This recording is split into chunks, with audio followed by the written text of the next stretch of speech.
Right, this is the Danny Christie podcast interview. It's my first go at it, so you're going to have to bear with us. We're trying my best. We've got none other than Billy Moore. Very interesting character. How are you, Bill? Good, and it's a pleasure to be a part of this interview. Thank you, Billy. Thank you. We've had a good day, haven't we not? We have. Brilliant. Bit of food, bit of Korean chicken. Yes, mate. Yes, brother. Well, I've had obviously you're a very interesting character.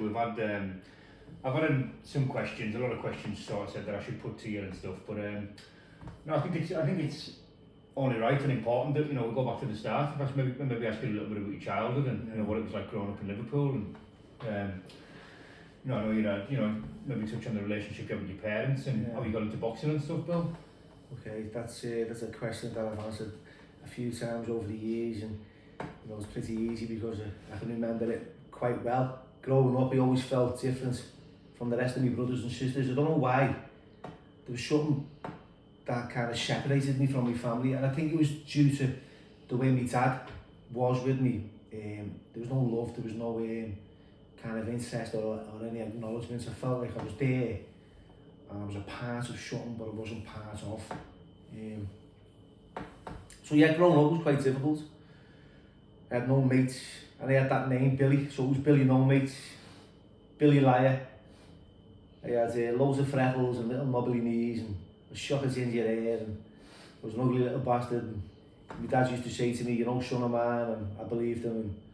And I always had these fantasies, and that I was like adopted, that I was someone else was going to pick me up years later, and I was going to be like living in this big mansion. But as a kid, you have these fantasies. Yeah, but for me growing up, it was quite difficult. My mum she still is. She's loving, caring, done her best. There was 6 of us. I was the oldest. We were living in the Thatcher era, Maggie Thatcher. So a lot of unemployment in Liverpool. My dad was unemployed. Lots of poverty. Going to school with second-hand clothes and getting judged by other kids who had a few bits better than you. Felt really, it felt bad, really. You know what I mean? Getting called a tramp and a scruff and a meth. And, as a kid, they say don't do sticks and stones may break your bones, but names will ever hear you. And that's so fucking wrong. I could take a punch, I could take a tick, because I was used to all that. Call me names, and it was like, wow, that's sensitive. You know what I mean? Yeah, they ripped me apart, Danny. It was quite difficult. So I had that, beating up a lot, fighting with kids in school, always getting into trouble,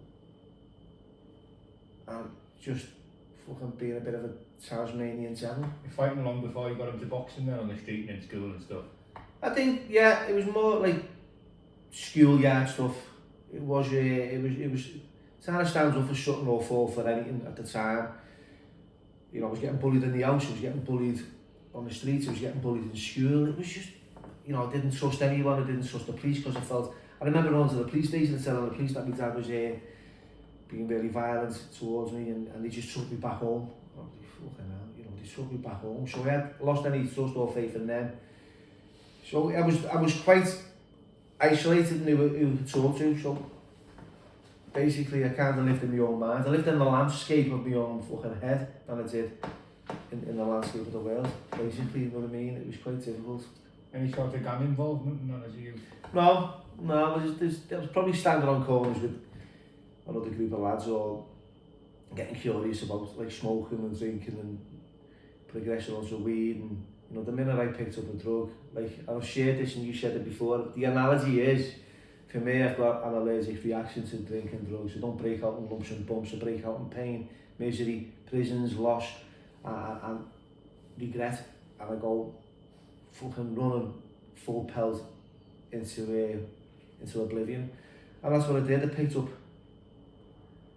a spliff and then I snowballed quickly into other drugs. It was quite rapid, really. It was quick progression through drugs. Yeah, I'm a kid of the 80s, a product of the 80s, and back in the 80s, heroin was an epidemic. Landed in Liverpool in a big way, and no one knew what it was. And it's probably like the spice epidemic these days. If I lived in a fucking village, right, and I've always thought this, if I lived in a village in the country no drugs were, I'd probably still be the fucking village drunk or something, because I wanted something. I always wanted something to change the way I felt. So it was inevitable that I was going to be involved in addiction. Yeah. Yeah, I can relate to that a little bit, as you know, like, just having a conversation the other night about, you know, sometimes you think and you feel like there's a drug for every feeling. You know, you think there's a drug to make you happy, there's a drug to make you sad, one to make you hungry, one to make you tired and stuff. And, you know, just been misguided as a youth, isn't it, really? Yeah. So when did you first walk into a boxing gym, Billy, and what drew you to boxing? You know, was there a reason? Were you forced into it? Did you do something you wanted to do for yourself? You know, tell us a bit about that. My dad used to have these ring magazines lying around the house when I was a kid. Magazine, Yeah, years ago. Of course. Like Alan Minter, John Conti had posters of all these old school boxers back in the day. And he got me a punch, one of these little punch bowls, and mitts. Like a floor to ceiling thing? Yeah, no, it was, you stand on it. Oh, I know the one. Yeah. You jab it. And I used to always like want my dad to kind of acknowledge me. So for me, I joined the karate club at first. It was Keon Kata. Because it was the era that Bruce Lee was about, you know, back in the day, into the dragon and all that. So everyone was a beer. Did you compete in the karate? Or? No, didn't get past the white belt, but I found myself drawn to boxing because it was a local club. And, you know, what was that club though? St Ambrose. It was called the St Ambrose ABC in Speak. Yeah. Right, it got sponsored a couple of years later whilst I was in there by Gemini. So it was Gemini. So we transitioned from the St Ambrose ABC to Gemini. While I was there, while I went from Ambrose to Gemini. So I was grassroots. We had this green kit. Yes, I can remember. Yeah. I've seen kids on the shows on the circuit when I used to box. And we had light blue kit. Then we ended up in a light blue kit. Yeah, well I remember. I mean, I never remember. I remember the Gemini. Gemini was a club. No, the club was kicking about on the circuit when I was kicking about for Curacao. So I remember the strips. I remember the kids, and they had some good kids. Yeah. Yeah, I remember that. I remember them well. I believe it went really well years after I left, like, but initially it was for me, you know, going there. My dad acknowledged me. He was quite supportive, but by this time it was like I didn't really need him in my life. It sort of developed a bit of confidence and self-esteem and discipline, and you know, I started looking at women then and becoming a young man. Girls, yeah, because I was a young kid. Relationships, you know, that you're growing up, you know, full of testosterone and that. But yeah, that's you know, I wasn't coerced into boxing. It was just something that was sort of inbuilt. I enjoyed it. I felt that you could punch me all day long and I could deal with that, but put me in the real world where there was feelings and I felt vulnerable. I couldn't cope with life, you know. So I could fight pretty well, but I couldn't live pretty well. It was that, you know. And I've always thought this. I couldn't do living too good, but I could box okay. Yeah. You know. You just grab one of these jellies, Bill. Do you want one?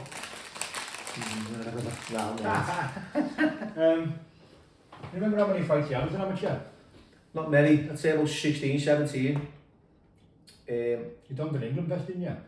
No. We went to the England camps, NABCs. Yeah. So we were involved in the NABCs, the areas.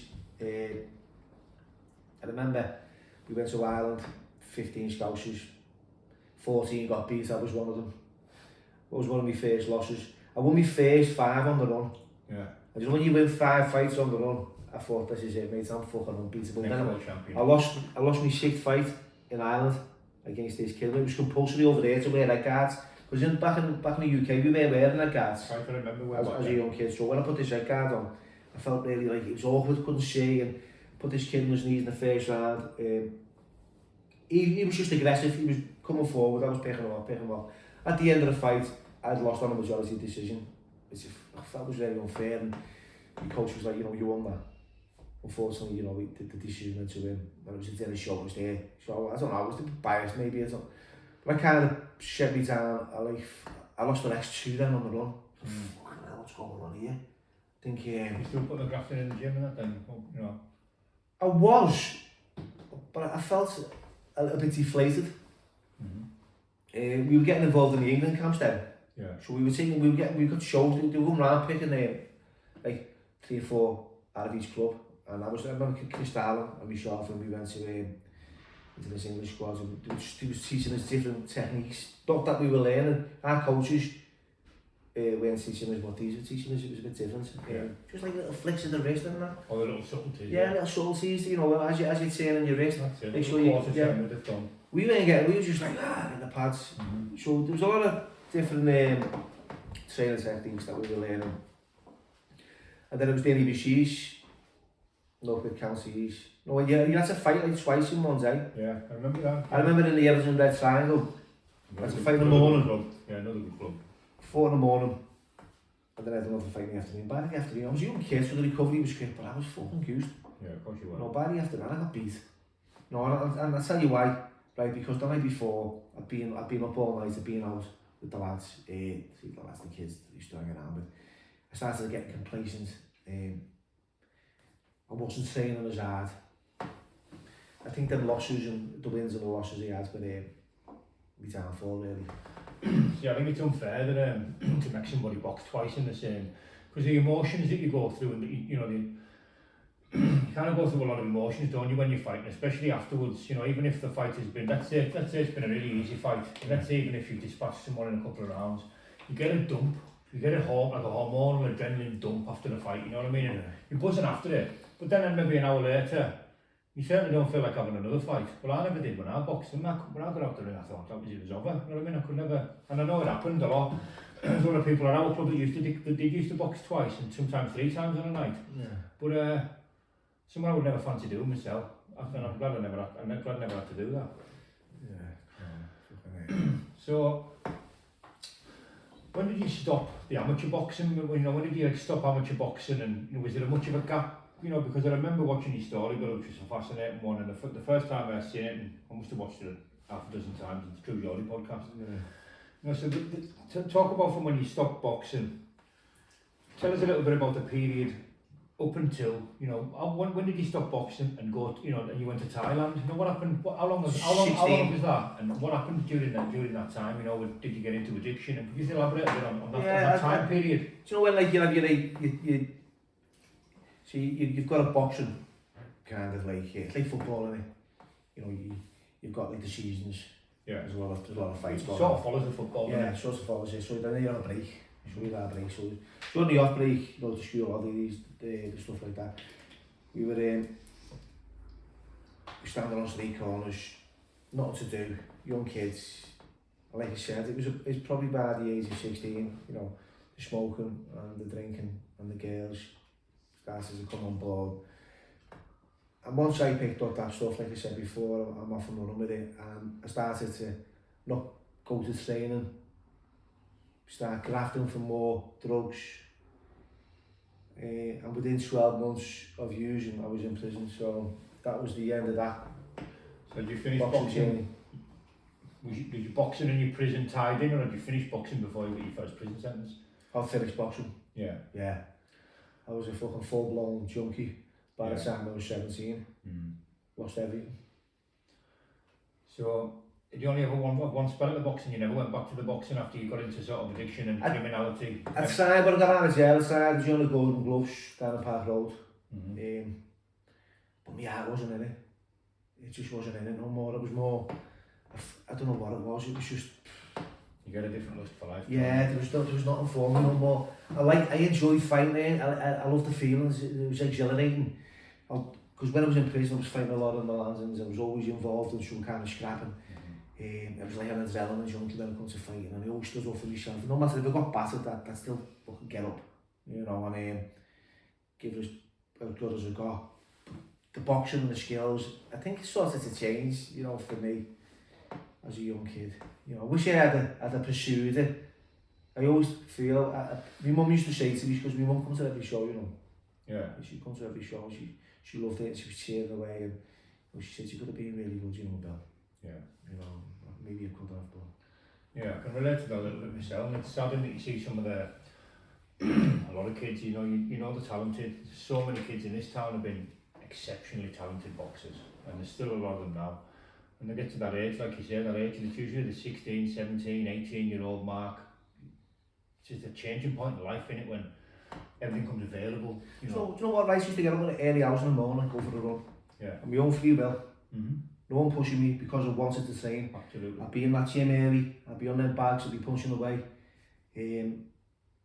be training, skipping, the lot. I was really full on when it comes to my work. I was running to the lighthouse. Everyone knows the lighthouse is in Liverpool. It's a few miles. You know what I mean? It's a few miles there and back. So I was quite fit. But it's just, I don't know, That's it, isn't it? I mean, it's a personal thing, you know, it's not like nobody, you're on that bag or you're on that road, you know, you're doing it, when I say personal, I don't mean between you and your opponent, I mean between you and yourself, you know what I mean? There's only you can get up, get yourself out of bed early and go running, there's only you can put the graft in on a punch bag, you know what I mean? You're doing it for yourself, it's a personal thing, isn't it? Fighting and training and getting in shape, you know, you're not doing it for anybody else, are you? And that does leave you over time, especially when you get to that age where, things, like you say, things become available, things, women, you know, drugs, drink, temptation, nightclubs. Yeah, exactly. Exactly. Well, for me, like you said, to answer that question from that period, like the boxing stopped, 16, 17, lost interest. That was it, simply lost interest. Wasn't asked anymore. Other things coming into play. From the age of 17, I was on that down the spiral of prisons, young offenders, in and out, addiction. Couldn't stop using, couldn't stop going to jail, couldn't stop committing crime. Near-death experiences. Near-death experiences. I was in a coma a few times. There was a lot that was happening. It was overwhelming. I was high volume in a short period of time. And my using wasn't brief. And then, you know, I ended up in the big house Walton, and it was like doing the same thing, getting out on that cycle, that never ending cycle. Just never ending cycle, in and out. I was like, fucking had enough of this, mate, I've had enough of this. And I remember speaking to some other fellow once, and he said to me, you know what, we're not getting any younger, and it doesn't get any easier, you need to change now, you know.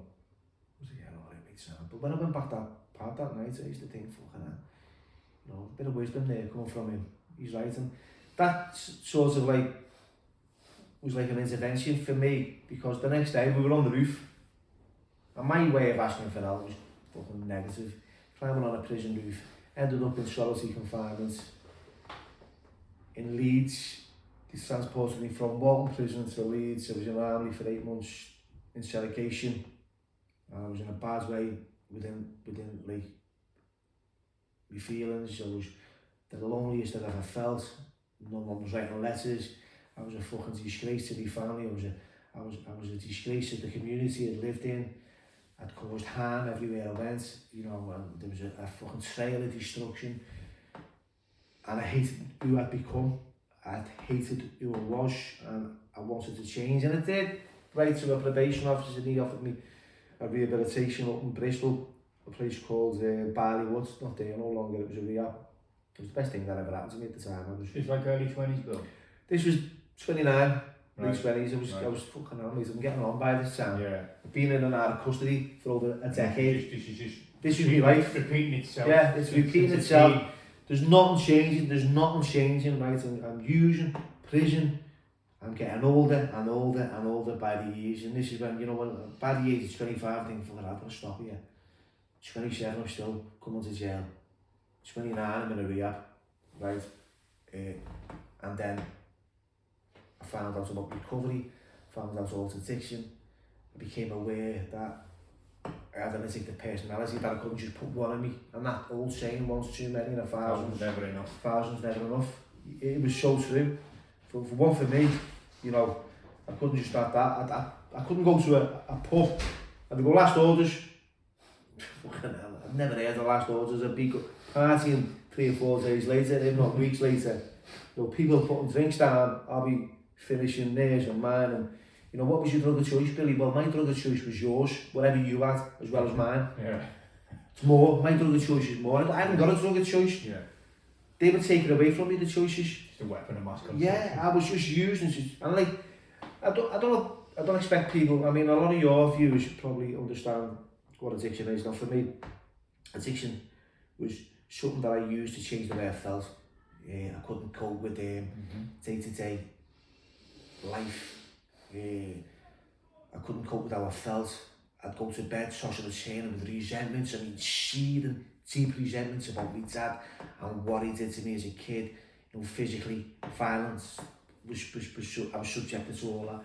And I was just tormented, and I lived in fucking like torment for years with it.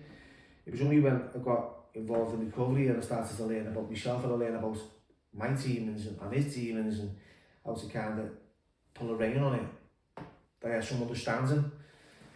And then it was like, someone said, why don't you go there now and just live your life, Bill? You're clean, you're not using, you're 13 early. Go and live, and I've got a passport, bank account, provisional driving license. Things that people take for granted, to me was gold. It was like, wow, another passport. Something new at that age. Something new, because I've never left Liverpool unless it was on a sweatbox, you know. I've been to every prison in the country. I went to 20 odd different prisons. I'd spent over, at this time, right, I'd spent over 18 years of my life behind the door at one form or another. 4 years, 3 years, 6 months, 12 months, 18 months. Now, you accumulate that time together. It was 18 years behind the door, and it was fucking like a big chunk of my life and a big loss. I wouldn't glamorise prison or crime to anyone. I never have to, and I never will. You know, I wouldn't be doing the things I was doing if I wasn't driven by a drug. That's the truth, right? Because I haven't used for almost 5 years now. Well done. I'm not. I'm like, it's like watching someone else's life go by. It's like when I watched that movie, A Prayer Before Dawn. I sat in Cannes Film Festival watching that on a big screen. It's the biggest cinema in the world. There was over 2,500 people watching that. All big hitters in tuxedos, right? I'm sitting there feeling like an imposter in this tuxedo that was bought for me by the producers, because I never had a pot of fish in, right? So I had this fucking big mad Euro box suit on. I had all these celebrities sitting next to me. You know, I'm name dropping here. Clint Eastwood was fucking doing the lead fucking talk about everything, and I was like, felt like this, I didn't belong here, mate. I was horrible, mate. I didn't feel like I fitted in. And everyone's, at the end of the movie, and this is on YouTube, and I'm not lying now, at the end of the movie, we had an 8-minute standing ovation, right? Everyone got up and it finished. I was like cringing in the corner going, oh, that was shit, that I didn't like that movie, oh, everyone's going to judge me. He got up and he cheered, and I was saying to the guy sitting next to me, this American guy, he financed the movie. I went, what do you reckon here? Do you think they liked it? And he went, hey Billy, he said, this is France, man, these are the worst critics you're ever going to get, man. These will fucking boo you whether you're here or not. Yeah. He loved it, man. And I was like, fucking wow. And the next day, all the reviews were outstanding. Yeah. It was incredible, you know, because I didn't, what it is, why I'm saying this now, the way, because I never believed in myself. I never had any confidence that, or when I thought that anyone would be interested in my life. But what am I, a fucking junkie that's been to prison? Simple, right? Who's come over adversity and, you know, been through a lot of shit, but also wanted to change, and there was looking for direction in his life. That was what it was. All my life was about fighting. It was just a fucking war. Like your mate Aaron there says, you can make a Rambo movie. Some boy, eh? He's some boy. So a big shout out to Aaron for setting up this, by the way, because Aaron's done a good job there. Yeah, I like having a chat with him. Yeah, so that was it. I'm sitting there, everything's fucking... I just felt like an imposter. I want to go back a little bit, Billy. I want to go back to, you know, when you had this opportunity to go to Thailand, you know, was this through a friend or a friend of a friend, or was this some, I heard you say it was some backpacking all that you were interested in? Me mate Ben, right, no, Ben, right, I don't know where the fuck he is, but Ben was a good friend back then, and he was down at Ben. Scout set, met him in Bristol, and he was like Elmer Fudd. He'd fucking have his little cap on, he'd have his guns, he'd go hunting rabbits, and he'd just an adventurer, right? And I thought, fucking hell, I've lived on the top bunk in a fucking shell for years. Yeah. You know, he was fishing, and he was camping, and he was making his own food in the fucking woods, and it was just exciting. And he'd just come back from Thailand, and he was telling me all about these adventures he'd been on. He said, why don't you come along? And I'd saved up a little bit of money, got my passport, booked a flight, and we went together for a 3-month backpacking holiday. Was this fella just like a thrill seeker? Was he in recovery. Was in recovery. He was 5 years clean, so to me he was a god. Yeah. I was about 18 months clean at the time. Right, I'd done 9 months by this time in a rehab, so I had 9 months sort of under the cotton wool. Then I had 9 months in the community, learning, going to meetings every day. I used to go to meetings regular. Still do. No, I don't go as regular as I used to, but I still attend. And what I liked is that there was life within his eyes, behind his eyes. And we went to Thailand. Ben was like, he was a thrill seeker in a sense. His agenda was a bit different than mine. I wanted to go and see all the temples and visit this, that and the other in the countryside. And he wanted to go down to Pattaya, which was like a proper seedy part of Thailand, you know what I mean? It was just full of bears and brasses and it wasn't my cup of tea. And the minute I got off the plane, I'm like a world-class card-carrying pleasure seeker. I was fucking, being living in the snow. It was like November and we landed in Thailand and the sun was cracking the flash and I couldn't believe how hot it was. It was the first time I'd ever, been in a tropical country.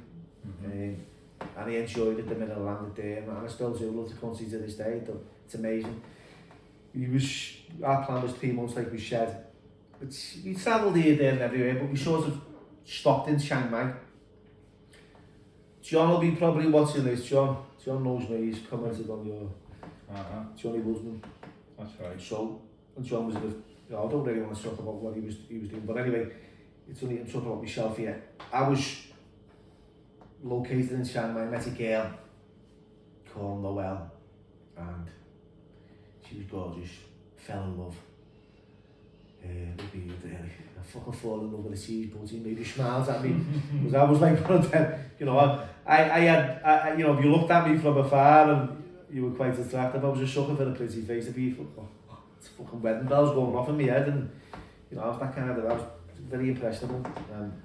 So when you met, when you met this lass, when you went with your mate, had you split up by this time? Because obviously you said that, you looked up to him a bit, and can relate to that a bit through recovery, it gets to a point, doesn't it, when you're sick and you're deadly sick, and these people that have been in recovery for years, like you say, you see the face, you see the look in their eyes, you see how different they were from when you knew them, when they were using, and you do have an admiration for them. So you went over here with him, what was your relationship with you and him like over there? Did you end up going your own way when you met this lass, or, tell us a bit about that. It became fractured. I'd say the first month initially we were both, he was more the one in charge and in control because he knew. He'd been there before. He'd been there a few times, so I was like a following him, and I got fed up in the end, and I just said, look, I'm staying here. He said, don't get involved, and someone tells me not to get involved in anything, and I enjoyed the Muay Thai box. He said, don't get in the ring with these. I got in the ring, I got battered in the first fight. They were kicking me to fuck, but I enjoyed the feelings, I don't know why. The pain physically was okay. Like I said before, I felt vulnerable outside the ring and I felt quite strong within it. I felt I was in control. Outside, I lacked control. I felt really inadequate about myself, insecure. There's a few people out there who've got a few platforms who I see myself in, who behave fucking really toxic, because that's what happened to me. I became very, very toxic in my thinking, clean, by the way, right? I'm clean, I'm in recovery. And he said I was just like a fucking dry drunk, if you can kind of say that. I'd sit in bars with fucking glasses of water, right? And we said this before, there's a saying, you can sit in a barber shop long enough, you're going to end up with a neighbour. But yeah, he got off that and met this girl. I was trying to impress her in the ring. She, I don't know, just a fucking bad. Like I said, I'd fucking fall in love with anything, and I did. Head over heels, she broke my heart, I couldn't cope with the feelings. I was on my own, and I didn't know how to deal with it. The only way, the answer to me was to pick up a drink or a drug or something to change that feeling, because I couldn't cope, and my heart was fucking, like, really in bits. I've never, when you're broken hearted, the reason you say relationships break up, because you actually fucking break up inside. You fucking break up, and my soul was on the floor, and I was fucking curling up in the ball, listening to sad songs, feeling sorry for myself, fucking volunteering for all this fucking pain, and not dealing with it by picking up the phone and speaking to people. And I remember sitting at the spa, I wanted a brandy, but they didn't have any, I got a whiskey, and I watched, the ice melt, and like you get the condensation dripping down the glass. Right. I'm staring at it, and every fibre in my body, I remember as well, every fibre in my body screaming, drink it. And I was going, fucking no, mate, there's a fucking problem if you drink this. Because I knew there was a consequence, but the fucking's kicked in. Fuck it, and I drank it, and that was it. Boom, I'm off, I'm running, and I'm making mistakes all over again. Remember, I'm familiar with this story actually, but just for the new viewers and for the benefit of this interview, can you tell us what happened when you took that first drink? Remember you saying you felt it going down. You knew then what was coming. Were you fully aware of what was going to happen? Once you took that drink, you were in self-destruct. Well, I'll tell you what happened, right, and this is the truth. It was like a kettle on a stove, right? Prior to that drink, I was bubbling up inside. It was shutting. It was like a relief. It was like someone had just took the lid off. Everything just went boom. For that moment, I was okay. Yeah. Wow, fucking hell. Right, it was going down, and I just knew that was it. I want more. And instead of picking up the phone and phoning someone who told me to get my shit together, I picked up a phone and spoke to a guy who had recently relapsed in the fellowship. You're part of a fellowship in Thailand when you were there. Yeah. Obviously knowing that you need that support to stay off the gear. Yeah, because I've been to meetings, when I travelled, everywhere I travelled, I've been to meetings. I went to meetings in Taiwan, Vietnam, Amsterdam. Good move. I've been to meetings all around the world. Germany. My first meeting abroad was in Germany. I was sat in a meeting and they were all speaking in German. And I couldn't understand a word that was getting said. What was your business in Germany, bro? My brother, he was in the army. Right. So that was my first kind of trip, I'd say. He was in Osnabrück. He just left the army, he was in RSM. And we spent a bit of time with him. So I went to a meeting over there. Because I was maintaining my recovery. Yeah. Met a girl in England, she lived in Taiwan. I moved to Thailand, went to Taiwan, done a meeting there, same again. No one spoke English, but I knew I was in the right place. Vietnam, the American Embassy, done a meeting in there. With the American Embassy's, the ambassador's wife, she was in recovery at the time. I've done meetings in Thailand. Around the world, yeah. Montenegro. So let's get back to you're in Thailand, you've had this drink. I remember you saying you got on a moped and you flew off to Scott. Yeah, I remember that. Is that true? Yeah. You talk us through what happened on this, the beginning of this session. Where did this take you on this particular, incident? So what happened was, this kid's picked me up. Well, he hasn't picked me up, he's got his bike, I've got my bike. And we're looking for Charlie. I don't know why, just got to get Charlie. Well, to get over there, is it not? No, we couldn't get it. It wasn't happening, right? And the only place we go down a Soys, right, with all the lady boys there, and we pose up, we said to this lady boy, can you get us any coke? And she went, coke? No. Yabba. And I'd never heard of yabba. Seriously, I'd never heard of yabba. So she jumped on the back of his bike and following these down to these back streets. We went into this apartment block, this one single room, and it was full of ties. They were all playing cards in this room, and not one of them acknowledged us when we went in there. And we just sat on this double bed, me and my mate, waiting for this lady boy to come back with this yabba. Didn't know what it was. Can you just for the benefit of this interview, can you just explain what the translation yabba? Crazy, like ya is drug and bar is crazy. So it was translated as crazy drug. So yabba was crazy drug. So you don't fucking don't need to be a brain. You know what you're getting. Know what you're getting. It's crazy. So we didn't know it was called. I don't know what it meant actually then. And it was like pink tablets with the WY on them, and they smelled like that sweet, like chocolatey. And she put them on a piece of foil. But we didn't know what the fuck. We thought they were like ecstasy tablets. We just got a neck them, because we wanted that charge. That was what it was. They were designed to be smoked, these tablets. Yeah, they're designed to be smoked. So you put them on a bit of foil, make a little tube. Yeah, like a gear or something. Like it was like, I thought, this fucking smack or something, what she's doing. And then you just inhale the smoke. It doesn't run the way you're chasing the dragon. Yeah, it kind of burns like a bit of coal. It just burns and bubbles. Right. The smoke comes off it, and then you inhale the smoke, and then boom, you're off. It's just a wild feeling that you get. And that was it. That was me. That feeling again. And I wanted more. We bought more. She was overcharging us. And then me and my mate wanted fucking heroin. Shine away till we went to Burma. Have you had any previous experiences with using heroin in the UK? Yeah. Yeah. Were you in jails when you were locked up on that as well? 17, from the age of 17 I was a heroin addict. Then I'm in recovery. So which brought us to my next question. How long were you in recovery from when you know, from when you were in recovery, longest stint in recovery to when you started using again in Thailand? When you 3 years. It's quite a stint of clean time, isn't it? Yeah, but it was 3 years. Like I think I'd say the first 18 months was recovery, and then just the latter part was just clean, but not in recovery. Yeah. You with me? Yes, I'm following. I was not using, but I was behaving like I should be. Yeah. If that makes any sense. Yeah. So then you're on this session. You know, how long does it take from when you're on this session?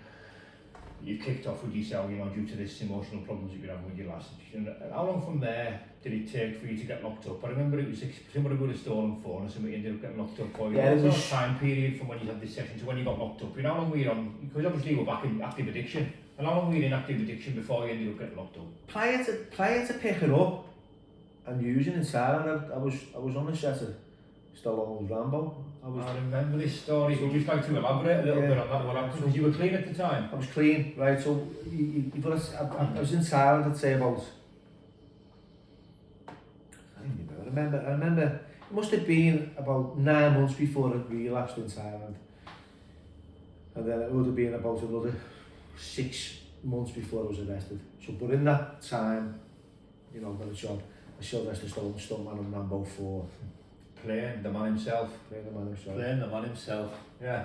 Stallone stunt stands in. Yeah. It was incredible. And that was an experience. How did that opportunity come about? I was in a gym. At random? There's a kid called Matt Marsden. Yeah, it was random. I was in a gym. There's a guy called Matt Marsden. I thought he was a boxer.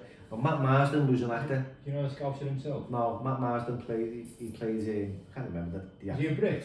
He's a Brit. Yeah. He was in Coronation Street. And I was in the gym in the Royal Orchid Hotel in Chiang Mai training, and he looked familiar. I thought he was a boxer. I approached him, had a little chat with him. He said, "No, I'm an actor, and we're making a movie called Rambo." 2 weeks later, a casting crew came in and took a few pictures and names and photos and what have you, and they said they'll give us a call back. I had the opportunity to be one of those non-ties in the gym that had the number and then the email and the photo opportunity, and then he got back in touch with me. That was it, really. Yeah. I remember the story. It was quite interesting to say the least. I've said this story a million times. Yeah. I just want to get back to, I want to go into when you got locked up, you know, how you got locked up. I mean, I know the story, but for the benefit of this interview, you got locked up, and I just want to... Let's turn this off, this one. Yes, mate, of course. I just want to, you know, I want to know the experience, how you're feeling, you know, you got locked up. I remember the police coming up the door, you know, a bit of a dodgy phone call of someone that you didn't trust, you know, you were in active addiction, back using at the time. Do you want to take it from there, you know, when you had the police coming up, you knew something was going on dodgy, and, you know, you wound up in the slammer? I was involved in the Muay Thai boxing, and there was a few young boxers in there that, you know, I didn't get on with. You were selling yada, buying yada. I was doing a bit of graft. And I left a pair of trainees in the back of a tuk-tuk. What's a tuk-tuk's like a taxi, it's a tight tuk-tuk. So I've left a pair of pumps with this Thai boxer. He said they're in a tuk-tuk, he's going to bring them back. He phoned me up, right, Danny? He phoned me up. I can't even remember what time it was. It must have been about 11 o'clock in the morning. I've answered the phone, I'm fucking half asleep. It was a big night. I remember still had cornflakes in my eyes, and I'm out and talking to him, and he's going, Billy, take me, I got training, where are you? And I said, I'll get them later. He said, no, I drive by, So I told him where I was. I thought, he's a bit keen. I put the phone down, I think, he's a bit fucking keen there, really, he, on the phone. So you got this telling me? Yeah, straight away, I thought, there's something not right here. And I had all kinds of weed on me, tablets, fucking mobile phones, I had a gun, a stun gun, weapons, I don't know why, I had loads of enemies. I had like loads of weapons but no enemies, you know, that kind of stuff. Paranoid, it was you know the score when you're on that psychosis, you fucking hell, everyone's an enemy, and I'm looking through under the door, and hearing voices from fucking walls, and it was scary. And I put my head out the door, had a look, and I seen these four fucking tires run upstairs, you know, I knew straight away they were police. I just knew it, Danny, I just thought, fuck here. There was no way out, there was no windows, I shut the door, plugged all these doors, sat back against the door, and I thought, fuck, what do I do? Bam, bam, on the door. Did you open it or did they come through it? No, I opened it, but not initially. I said to him, throw your ID under the door. I don't know why, I didn't stall for time, but there was no point in stalling for time because they were coming through anyway. There was nothing there. I don't know why I was stalling for time, I just thought, so he threw his card, I knew straight away, didn't even look at it, put it back, opened the door. Got a little bit of it, got my handle, put down on the floor, and arrested. Put in the back of the car and taken to this police station in Chiang Mai to be processed. Excuse me, and that's where the movie Prayer Before Dawn, if no one's seen it, Prayer Before Dawn, it's I think it's on available on Prime, is it? It's on Sky Store. Sky Store. And it's on Amazon Prime. So that's initially where the movie starts, the arrest, right? Yes. So the arrest, right? When he gets arrested, the backstory, you won't get that in the movie, you'll get that in the book, or you'll get that from me and Danny, or you'll get it from another story, whatever, or another podcast. But the backstory is basically growing up, fucking, and what happened. But the movie starts from that experience. It's getting picked up. You think it's a bit of a brief, bit of a fight scene, isn't there? And then it's just, see what happened with the phone, and then you can see off to the next. See, yeah, the director's great, because see what happened was I was in the grip of fucking, I was on value, I was really like, I can't remember or recall most of the things I got up to. It's like, you can only remember moments. You don't remember a full day. You remember the moments in that day. Things of significance. Significance, you know what I mean? Getting arrested was a significant event. You know, having guns put to your head was a significant event. Having handcuffs wrapped around your back, obviously. I've got on this police station, I've got drugs plugged. They took me to a chemist, I bought drugs, fucking dead bizarre. I said I had this injury, which I did at the time, I still have. They took me to a chemist, I bought methadone. What, in cuffs? Yeah. He took me to a chemist that sold Xanax, Value and methadone. I bought all of them. And he put it in a big brown bag and the police had all of it. This is no shit, this right. They took me back to the police station. As I'm in the cell, the busy put the bag right through the bars. Everything. So I'm saying, fucking such, you get this in bottom. You wouldn't do this in Wales, you know, police station. So I've got all this grip here. Bingo. I had loads of yabba tablets, I don't know how many, a couple of hundred tablets up me backside with a bit of about an ounce of Thai stick weed. I took a couple of these Xanax and a couple of these fucking valleys and I had a swig of this methadone. There was a few ties in there and they were all fucking hanging around me and I said, hang on, I've got these tablets here, we'll get some yabba tablets out. They had a lighter, a bit of foil. Got a few tablets out, put them on the side there. And then my name got called for fingerprints. By this time, the fucking drugs are kicking in. The valleys and the Xanax.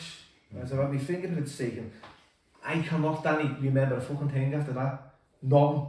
I woke up about 18 hours later, right, with my head on top of this bag with the tablets. Now, they were still in there. But all the yabba was gone.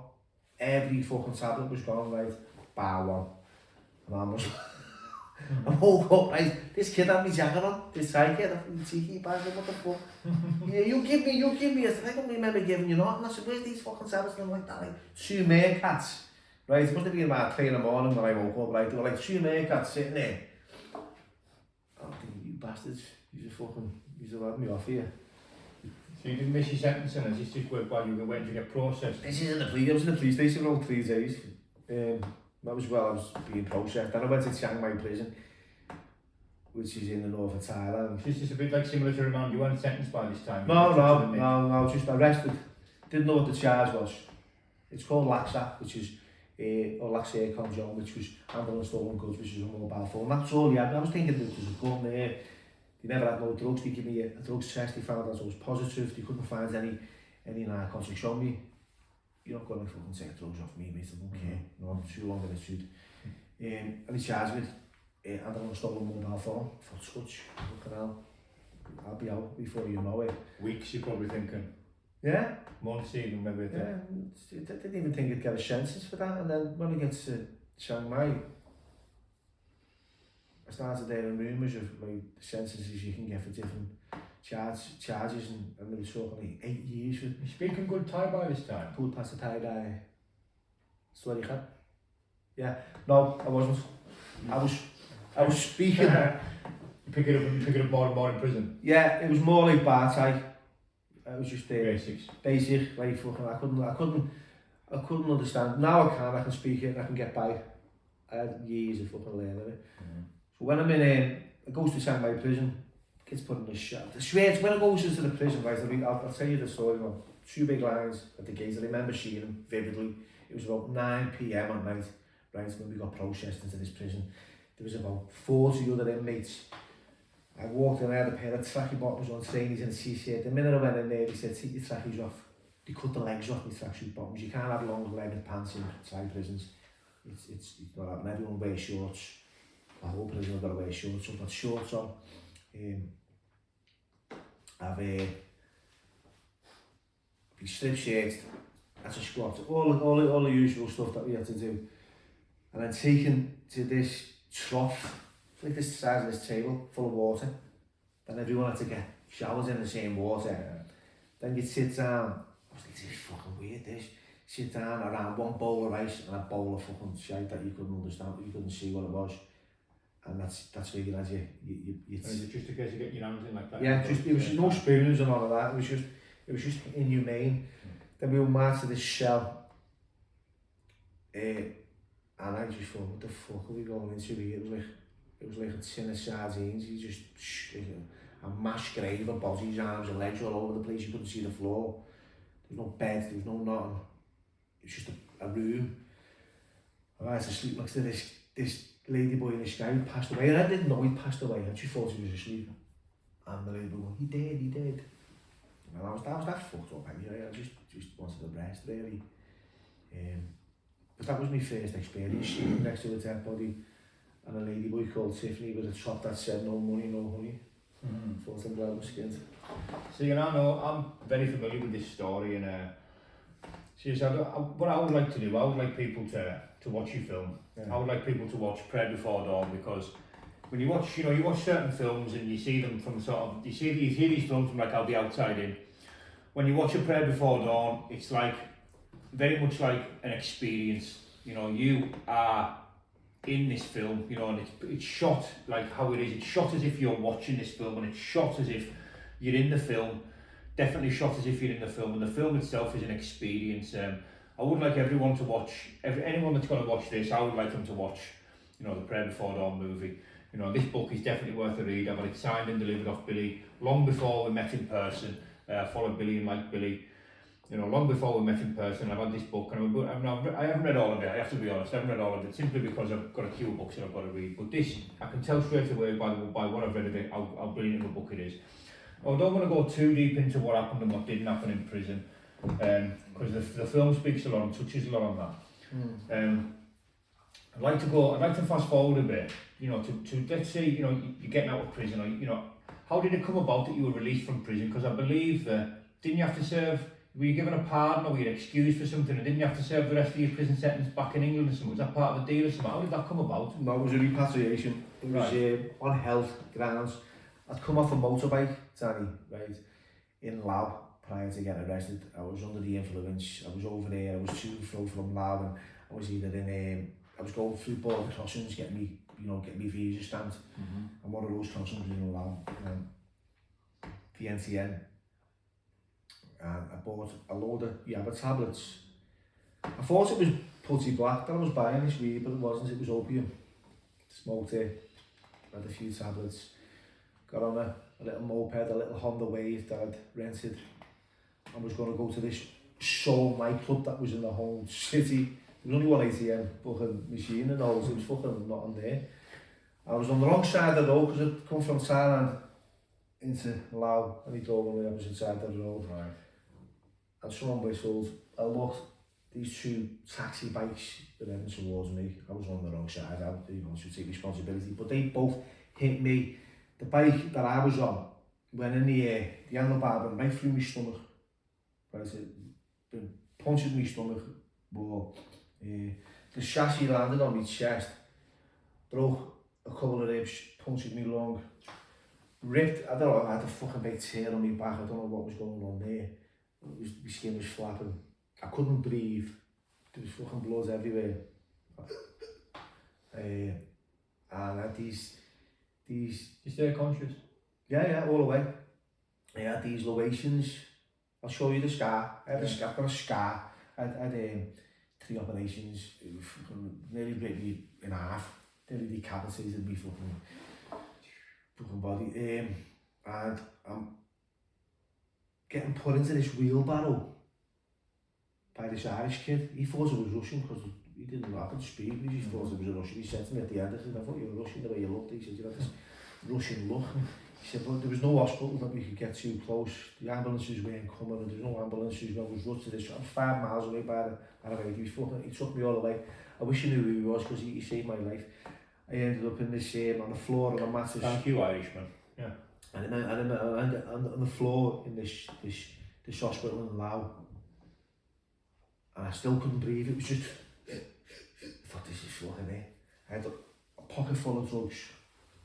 And my first thought, and this is crazy, my first thought was, I hope they don't find the drugs. I wasn't thinking about my life. Like, this is how driven I was by drugs. I hope they don't find them, right, because I want to use them. It was fucking crazy.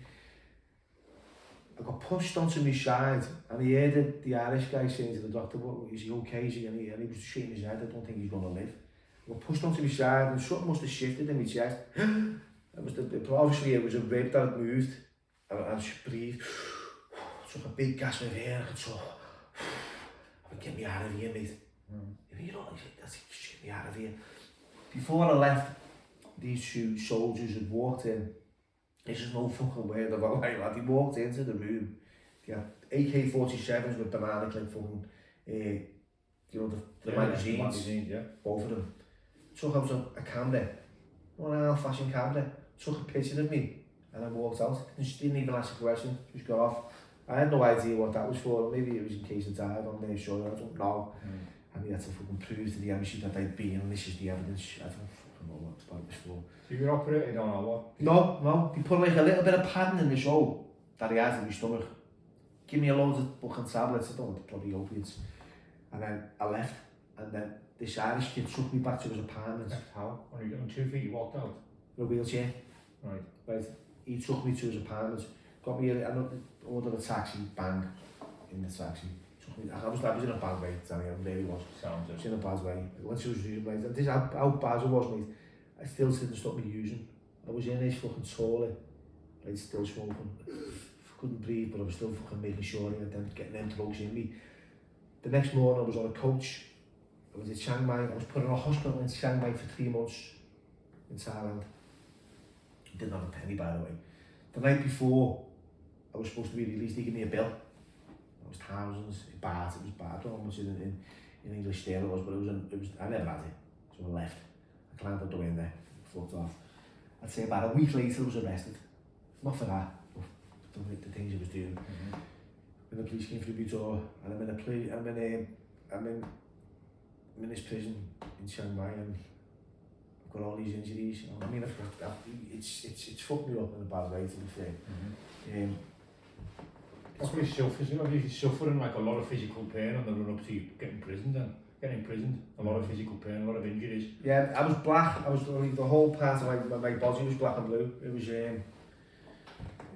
so how the fuck I survived, I don't know. And then I'm in this cell, and I ended up getting taken, I spoke to the embassy, because you know this is what happens when you start getting your shit together, you want to start taking care of yourself. I started like fucking wanting to take responsibility for my health at the time, I wanted to live a little bit more. So I got in touch with the embassy, told them what had happened. They made an appointment with the prison to get me to an hospital. Well, to be fair to the prison, they did get me to an outside hospital. How much time had you served up until this point? 12 weeks, 3 months, which was pretty quick. Got to an hospital. They put a bit of time through my body, done a scan, said my intestines were wrapped around from my stomach. We needed surgery. So I had a surgical operation. I had 2 operations while I was in prison, you know. So is this covered by, you know, you're getting the bill now, are you? And this is covered by the system or whatever, yeah? This is covered by the system, they said not to pay. So 2 operations. See the film, you'll see the film where it's, you know, like you get transported to your... That's right. Because of this injury. That's maybe why that was. Yeah. Yeah, so a lot of shit running up to it. So, you know, tell me about you actually leaving prison. You know, what happened? You know, tell me about you leaving this Thai prison. Did you, did you walk out? Were you know, because I remember you got to the book today. You know, you ended up serving some time in England. Yeah, and I was repatriated and I went to immigration. Now 2 screws from Wandsworth prison flew over, and they do a ceremony over there. So it's a release. So you get handed over into British custody. So I'm at a table, big massive table, bringing me cups of coffee, biscuits. Fucking hell, I've been in a fucking shower eating sticky rice and fucking mud for years. Now I'm in this big plush room within the governor's office with these 2 screws, like everything's all great. It happens all the time. A nice cup of coffee, silver, the lot. I was like, wow, what's going on? And then they take you to immigration. So I'm going to take you to immigration. Left in immigration for 8 hours. And you're chaperoned by these screws? Yeah. They obviously they can't go into the immigration. So I'm in a cell in immigration. Some of these kids in immigration have been there for years. You know. I was lucky, I was only there for 8 hours. So my flight was ready to go. So it was a British Airways 12-hour flight. There was no stops. It was from Bangkok straight to Heathrow. Handcuffed, yeah? No, handcuffed to the plane. Yeah. It gets to Bangkok airport. On the plane, you go first. It's a normal plane, no paddy wagon plane, normal seat. No, just you take the cuffs off you on the plane. No, they take the cuffs off you on the plane. Right. So it's just 2 screws. I go on first, they take the cuffs off me, you go off last. Right. It was like 12 hours on there, and then you get picked up on the runway in Heathrow. Off with paddy wagon? Yeah. So that comes onto the runway, piece you up straight to Wandsworth prison, and then you get processed. And it was March the 31st, 2010. I remember because it was fucking freezing. You know, you got to remember, it come from 40 degrees, right, tropical, to a freezing cold fucking shell. In reverse of what happened when you first went there. Yeah, so I'm in Wandsworth. I've got this culture shock going on. I'm looking around the land and all these Cockney kids, and they're all screaming, and fucking the noise is fucking tremendous, and they're all moaning about like the chips and the fucking chicken. I'm thinking, mate, you fucking hell, you just seen what I've been eating there. you know, you're lucky. I got a job as a gym orderly. Because it was quite like, I just wanted to get on with it. I think I'd done 3 years in Thailand, and then I'd done 8 months in Wandsworth, so I'd done 3 8. Yeah. Didn't have a release date, that was the problem. Didn't have a release date when I was in Wandsworth. They didn't know what I was charged with, right? They had no idea of my sentence. There was a lot of to and fro about like amnesties in Thailand. Now because I was still a Thai inmate in a British prison, because I didn't have a, you know, that's what I was arrested in Thailand, and I hadn't committed a crime in the UK. I'd committed a crime in another country and was processed. I was just there, they didn't know when to let me out. Yeah. So they come and let me out. It was about 5 o'clock in the evening, after just before tea. No warning? No warning. Just come and pick me up from the gym and said, well, come on, good news, you're going home. I was fucking, what? You joking? I didn't bother, I didn't know, I couldn't cope, it was all over the place. Yeah. Next thing, I'm standing at the gate outside Wandsworth prison with a carrier bag. Back a prop? Yeah, just didn't know where to go. Ended up going back to my mates in Bournemouth. Spent a bit of time with him. Fucking ended up using again while I was there. I changed my name by this time to Yusuf Mohammed. I practiced some Muslim. I remember this story. Yeah, I wouldn't eat bacon. I was playing in the corner of my fucking room. I was doing a fajr. I was just, and it said, like, the short in our readings that we sort out through medication, psychiatry, and medication, right? I tried it, and religion, I tried every one of them. Yeah. Religion, psychiatry, medication, none of them fucking worked, right? I know what works for me now, but I just so desperately wanted to stop using that I'd seek help in medication, I'd seek help in religion, I'd seek help in psychiatry, but none of that was working for me. You know, but I was trying every avenue. It was only now what I know, what I do know now is that I can't use drugs no matter what. There's a consequence. If I play the tape forward, I look at I'm project. I know where I'm going. Yeah. I know what the consequence is, so I try not to do it. I live in the moment. Not all the time, I'm not the greatest at living in the moment. I've got these character defects. I get angry, I get impatient, I get intolerant. I'm fucking normal, there you go. So I've had this journey, Danny, where I've been to prison in Thailand, it was unsavoury, I'd seen a lot of horrible things.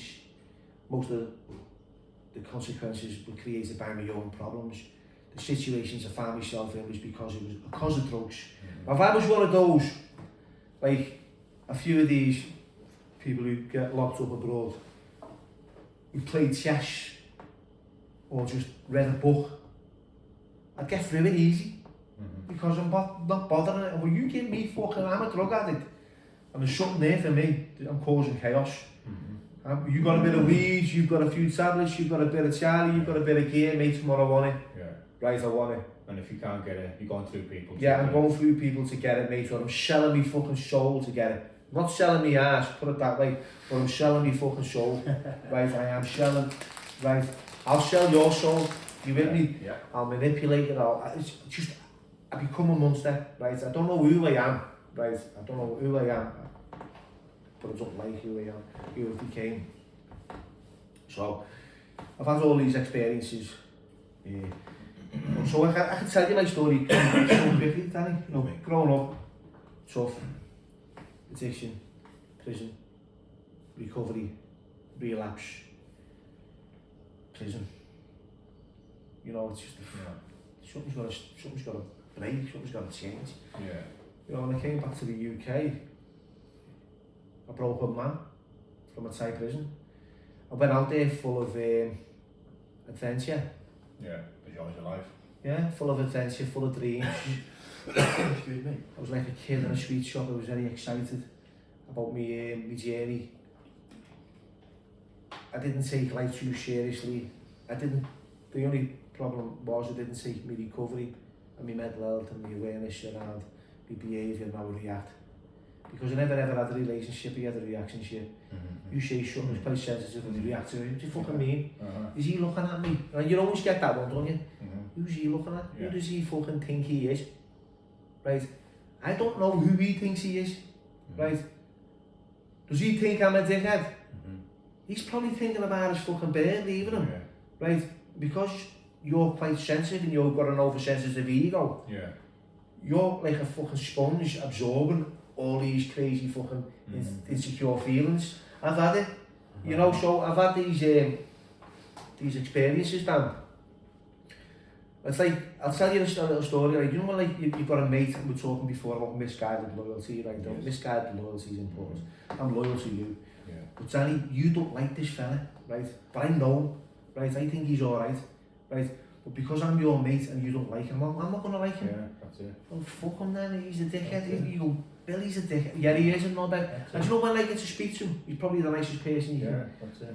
So I've learned over the years that like, just to be myself and to have my own opinions, because I've had that misguided loyalty where you've had a resentment with someone, so I'm going to have the resentment with someone. Absolutely, Billy. We spoke a little bit about that when when I come down to Liverpool. What a great day with you, Joe. And we touched on that about, you know, it took me a long time to see that, you know, it's perfectly fine, you know, for me to get on with you and you not to get on with him, but for me to get on with him as well. You know what I mean? That's perfectly fine. It takes a while. I think it comes with, I think you've got to be ready, like you've got to be ready for so many things, recovery, faith, all these things you've got to be ready for. And I think that's part of it, you know what I mean? You can't, it's perfectly fine for me to be friends with two people who do not like each other or have a massive resentment for each other. You know, that's perfectly fine. You know, and I think, you know, this has happened to me before. I mean, I've done that, and I've actually had, you know, somebody come up to us and tell me I needed to choose. Well, it's that, you know, that's the first person that gets fucked off. You know what I mean? Because, you know, why should you have to choose? Because they've got a problem with someone. You know, it's just not right, is it? No. So, when was the last time you took drugs, Bill? The last time I took drugs was the 23rd of September 2017. Wow. I've been clean ever since that day. Now, Well done.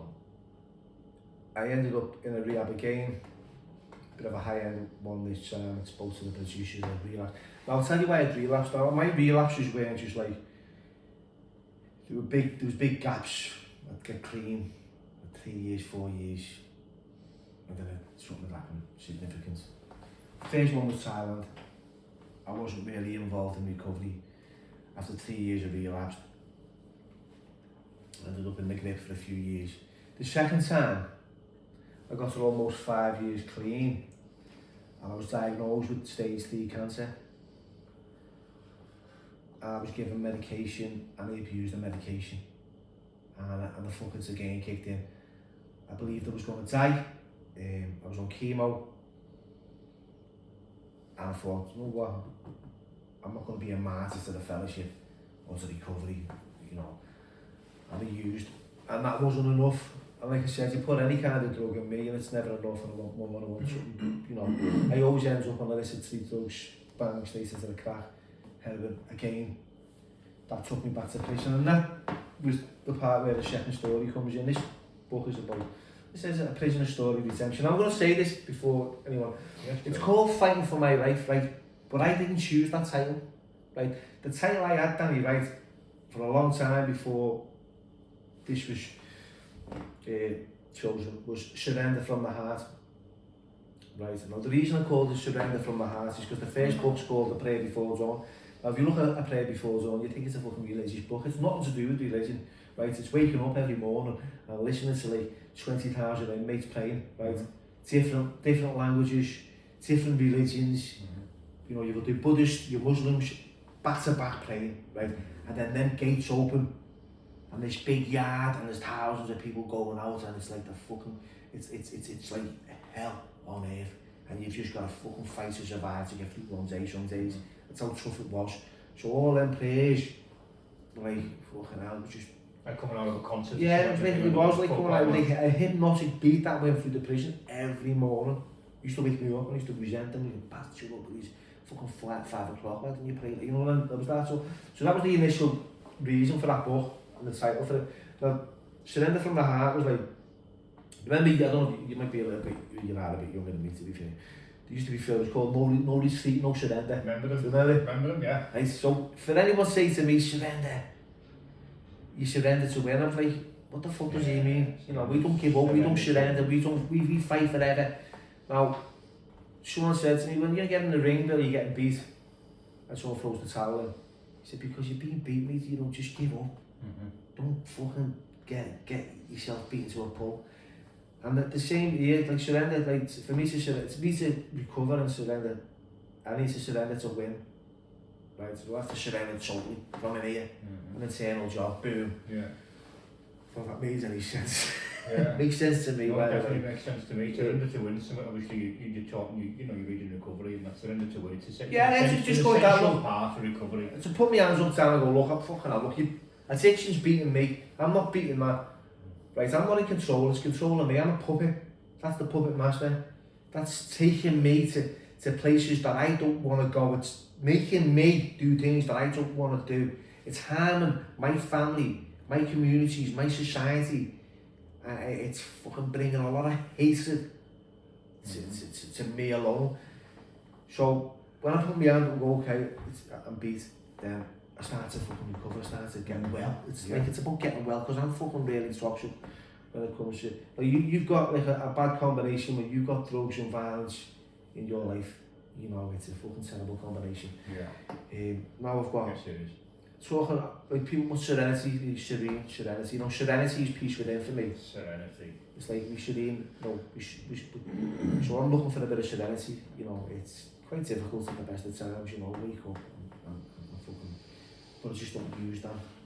We're only human though, aren't we? We are. And it's a difficult path. I mean, you've got some good clean time, and you've been in recovery obviously for a long time. You've had your relapses, but you know, I mean, from where I am with this recovery, I mean, from a personal standpoint, this recovery, you know, this, I've said this before, but this finding myself, this trying to let go of all the bad things, the character defects, the impulsive behaviour, you know, the violent tendencies, trying to let go of all them things and trying to, you know, people say change, you know, I think we are who we are, you know what I mean? I think we are who we are in this world. You know, change for me is leaving behind the bad stuff. You know, I'm quite actually happy with the person that I am inside. You know what I mean? I'm not happy with a lot of my behaviour, I'm not happy with a lot of the stuff that I've done, and I'm not happy with a lot of the people that I've hurt emotionally and physically. You know, and I'm not happy with that at all. But you know, when we talk about change, I think, you know, for me, change is leaving behind the stuff that you don't want to be doing anymore, using drugs, being violent, you know, character defects, all the stuff I've just mentioned. That for me is the change, you know. So, but as it stands, this recovery, this job of finding myself, it is a job, you know, it's a task, a big task. It's by far the biggest job I've ever taken on in my life, you know what I mean? And I've took some big jobs on, but it's what I want the most. I mean, I want what you've got, Billy, you know what I mean? I want what my sponsors got. I want what all these people in my in the fellowship, they've all got these years, multiple years of clean time. That's what I want. I've never ever wanted it so much in my life, but I've never wanted it at all. But now I want it. I want it deeply, and I want it truly, and I want it for myself personally. I'd just like to share something, Billy, before we wrap this up. You give me something today. Yeah. This is Billy's multiple year chip. Now, I'm not going to pass this off as my own, because it's not my own. But, you know, Billy gave me this, and Billy said, you know, you're going to get one of these yourself, you know, in multiple years. And I am. You know, I've made a promise to myself, and I've made a promise to my loved ones, you know, that I am. You know, I mean, I feel as if I never have to take another drug again. You know, and that's what the fellowship's about, and that's what it's there for.